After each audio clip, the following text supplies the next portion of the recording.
All right, in this video, we're going to be exploring the freemium revenue model. Now, if you need an introduction to revenue models in general, I'd encourage you to check out the video titled Introduction to Revenue Models. I'll try to link to it up top here so you can get access to that pretty easy. We're not going to be going into kind of the different revenue models. Instead, we're going to be exploring the freemium revenue model, which is relatively common, and there's a lot of examples of its use, although it can be a little difficult and it typically doesn't work in all situations. And so the general idea of a freemium model is meant to kind of denote kind of a hybrid approach between two concepts. And so the first thing is, there's this free element to which the business is giving away some sort of free service, right? And generally speaking, the whole purpose of the free side of things is meant to acquire customers. Right. And so one of the biggest things that many businesses struggle with is trying to get a lot of customers. And there's a ton of research that shows that even if you were to charge customers $1, that would reduce how many customers you acquire. And so by offering a service for free, essentially we're reducing any of the barriers to adoption to get as many possible customers as possible. If you're familiar with the idea of kind of a funnel, it works in a very similar vein when we're talking about the freemium model, right? Up here, we have, obviously the top of funnel or TOF, and then we've got the middle of the funnel, which is MOF, and then the bottom of the funnel or BOF. And as we kind of market, right, we get access to certain customers that might be interested, but they don't all convert, right? And so we go down the funnel, and eventually we've got the middle of the funnel, people that are more familiar with us and willing to buy. And then obviously the bottom of the funnel become typically paying customers. And so when we're marketing, we're typically marketing to these three layers of customers, right? The top of the funnel, trying to get people aware of us, but then also the middle of the funnel and the bottom of the funnel, people that are already our customers, then people that are very likely to purchase what we do.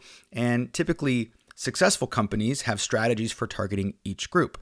Now with a freemium service, we're obviously targeting people at the very top of the funnel, but we're trying to widen the funnel, right? We're trying to make sure that our conversion rate, which is the number of people that actually end up purchasing from us, goes up. Now, if I charge for my service, well then of course my conversion rate is going to go down. Right? Because ultimately people are going to be more price sensitive. If we have to pay money for something, then people are going to evaluate it differently, right? And you can probably think of this with products and services that you've bought. When something is more expensive, you will demand more value in return, right? So that sort of cost benefit analysis, if you're going to pay more money for something, you want to receive more value in return. Same thing here. But if I reduce those barriers and it's free, well, all of a sudden, like the value you expect is much different. So you are much more likely to try something because it's actually free. So that's the first part of the freemium revenue model, is offering something for free as a way to get people to try it. Now, ultimately, when people try it, what we're trying to do is move people from this free portion over to being paying customers, which is where the freemium model gets its second kind of name, which is premium. So typically, the freemium model is a blend of the two. There's a free service that we're providing access to, and there is a paid for service. Now, it shouldn't be a shock that free customers aren't extremely valuable, right? They're not paying anything. And the hard thing, though, is even though we're giving away a service for free, we still have to pay for the provision of that service, right? So even though we're not getting any revenue, there's a cost here.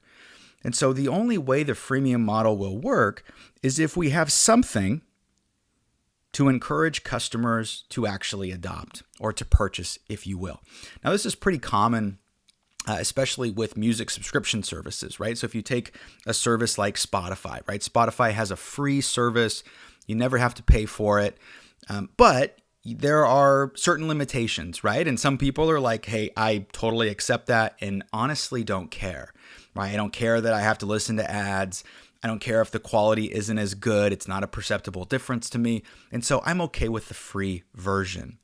But Spotify has the premium version also that, depending upon, can range in price, but you're paying a monthly subscription, and in return, you get extra benefits. So part of making this freemium model work is we have to have a free service, right? Because that's our way of attracting customers to us. But honestly, it has to be like suboptimal. Because if it's perfect, well, then who in their right mind is going to pay for something? Nobody's going to want to pay extra because the free version is actually okay. So why would you actually pay extra money? Likewise, the free version can't be complete garbage because then you're not going to use it at all, right? You're going to download if it's an app, you're going to use it for 5 seconds and get frustrated and leave. But the paid for features have to be attractive, right? There has to be something of value that is going to convince someone to leave the free version and all of a sudden migrate to the actual paid version. And this can be really challenging because it's a careful balancing act, right? Not giving away everything for free, holding back certain high value features so that hopefully you get enough people to convert. And what you're trying to do is, if at the top of the funnel here, you were to say that people are freemium users,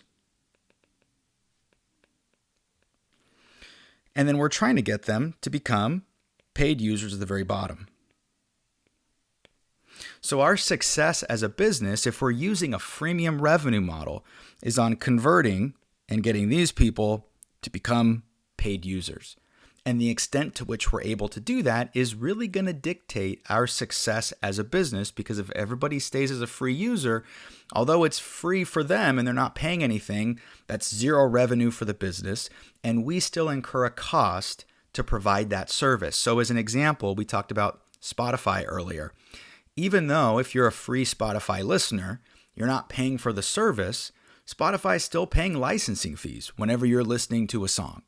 And that's a calculation that they have. They understand that there are some people that absolutely no condition are going to pay for the service, and they accept that. So their goal is trying to find those paid users and to get them to convert as quickly as possible. So another example or another freemium revenue model that you might see is in newspapers, particularly online subscriptions. So newspapers, right, they might give you access to certain parts of the site for free, right? So like New York Times is very well known for giving you like a certain number of articles. And I know people are really smart and kind of try to mask their IP address so they can access more articles for free and that sort of thing. And we're not going to get into that. But they have the certain ability to access certain features for free. And then obviously if you want to access, more of the in-depth coverage or over a certain number of articles, well, then you've got to become a paid for service. So they give away some aspects for free, and their success, of course, is tied to converting those people, which is kind of a commonality. Now, there's a few reasons why I don't like this, particularly for like entrepreneurs that are just getting started, is the freemium model requires a whole lot of cash because you are paying to acquire these customers and you're not earning any kind of revenue. So typically businesses that are able to use this are going to have a lot of capital because they understand they have to get the runway necessary to be able to put themselves in a position to better leverage paid users at a later point. So early on, it's generally not feasible, particularly for smaller businesses, because you need to be earning revenue so that you can cover your expenses and you can continue to operate. And if you're giving your service away for free, there's going to be some challenges with that. The other thing that I personally see a lot is a lot of people feel bad charging for their service. And so they think that free is just a great way of doing that. And there's maybe a little bit of truth to that, but part of the problem is that if you're providing something of value, you should absolutely be earning money for it. There is no reason for that. People gladly pay for all sorts of things because they solve legitimate problems for them. So if your product fits the bill in that category, then you should absolutely be earning some kind of revenue because your time is worth something. right? And if you're solving a legitimate problem, then that exchange, right, between the buyer and the seller should be able to take place. So part of it is our comfortability with being able to charge for something, right? And sometimes we don't want to do that for whatever reason, but it's absolutely important to charge for things, and don't just resort to the freemium model because it seems like everybody's happy. It's not a great sustainable model unless you can kind of monetize it later. Another example, as we kind of wrap up here, is social media companies use a variation of the freemium model. And it's very common, particularly for a point in time where obviously social media companies are giving away a service for free, right? Quote unquote free, which is the ability to interact with other people and build some sort of community and that sort of thing. But, past a point, social media companies, including Facebook and Instagram and Twitter, began to start to monetize, right, that service, right, using access to that consumer data, selling that to businesses and other entities as a way of marketing to those specific users. And so that's another example of a freemium revenue model, because they're giving away a service for free, not necessarily to be altruistic, in order to obtain a critical mass of customers, because then they know they can monetize that and they can sell that in terms of targeted ads for businesses.